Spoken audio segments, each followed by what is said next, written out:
De Friese cultuur is al 4000 jaar oud en wie in die tijd zo sterk, zo heegsteend en overheerschend dat Friesland aan de basis stiert van alle oren Europese beschavingen. Dat is net zo, maar dat is wel wat gewoon Friesen en oren ik lange tijd dachten. Mijn dank aan het Oeralinda-boek. Het Oeralinda-boek is een geheimzinnig boek. In de 19e eeuw schreeuwt terug een man die hem net bekend maatje woe en die dit liedje lieten woe dat het boek een oerbloesel wie uit die grutte, oeroude Friese beschaving. Een protomeeske stonk erin en het Oeralinda-boek werd in een soort orentalen oerzet. Tussen 18 en 1900 veroordet er een soort. De industrialisatie komt op gang. Dieken en spoorwegen worden online, kanalen worden groeven, stoomschepen vervangen scootjes, fabrieken worden bouwd. Telegraaf en lettertelefoon maakt je het mogelijk om op grote afstand te praten. Met zeeskippen kunnen we zo naar Amerika reizen. De vrouw komt er oors uit te zien. Daardoor neemt ook de belangstelling voor het verliezen toe. De mensen willen weten hoe het haar land, haar eigen gebied ontstaan is. Zo kunnen ze een beter idee krijgen van wat ze wij komen en wat ze met haar land heen moeten. In Foutgem, Boppedokkum, wen het een doemnie, François Haversmit. Behalve preken schreeuwt Haversmit ook gedichten. Hij broekt daarvoor een orennaam, Piet Paaltjes. De bottelijke Haversmit had het als doemnie min uit zin in Foutgem.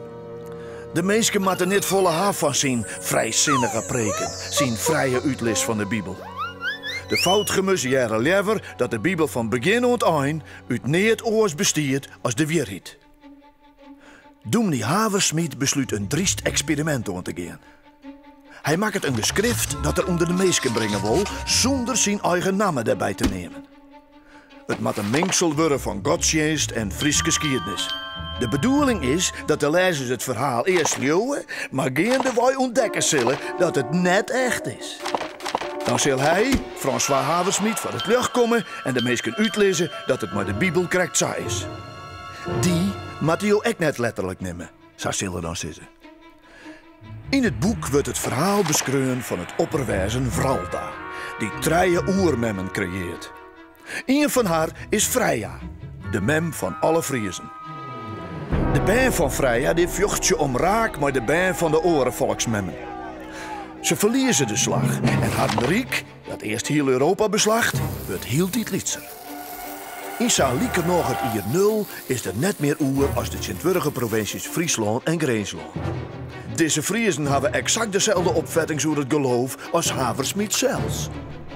Om zijn lezers te vieten te nemen, schreeuwt hij het verhaal in een oud-Friese taal, maar echt liekjende runetekens. Hij maakt het zo ingewikkeld dat het haast net te begrijpen is. Zijn vriend, de taalkundige Eelco Verwijs, helpt hem hiermee. Het hele verhaal wordt verfrisselen met een familiegeschiedenis van skipstimmerman Cornelis over de Linden, een kennis van Haversmit. Haversmit stelt het nou zo voor als wie het schreeuwt door de 4 voorouden van Disse over de Linden. Oeralinda is oud-Fries voor over de Linden en daarom heet het boek het Oeralinda-boek. Maar het rent oors als Haversmit en zijn companen verwacht je. Een leraar aan het Ljouwerter Gymnasium, J.G. Ottema, krijgt het in hand en leest het. Hij loopt voordat het echt is en begint er enthousiast over te vertellen in de kranten en in de geleerde tijdschriften. Hij houdt het geschrift ook in boekvorm uit. Het is echt. Zo wordt het Oeralinda-boek bij een groot publiek bekend. Geregeld spreken mensen haar twijfels uit door de echtheid ervan, maar het is hield hij diezelfde Ottema die het voor het boek opneemt. Haversmit, Verwijs en over de Linden door er nog net meer te zeggen dat ze het bedacht ha. Zo misleert het eens het experiment van Haversmit. Maar de Friesen hebben nou een fantastisch boek met prachtige verhalen over een rijke geschiedenis. Wat bedoelt weer om de Bijbel als net echt te ontmaskeren? Wat een soort van eigen Friese Bijbel. Haast van begin al aan leert net elke in dat het Oeralinda-boek echt is. Maar er is niemand die het precies aantonen kan hoe het nou correct zit. en wat het een wolskreun had.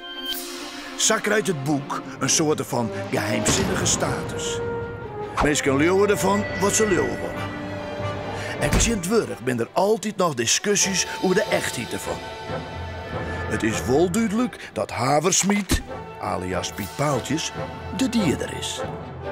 Hoewel, de man zelfs had ons in deerta volhouden dat hij het net skreun had.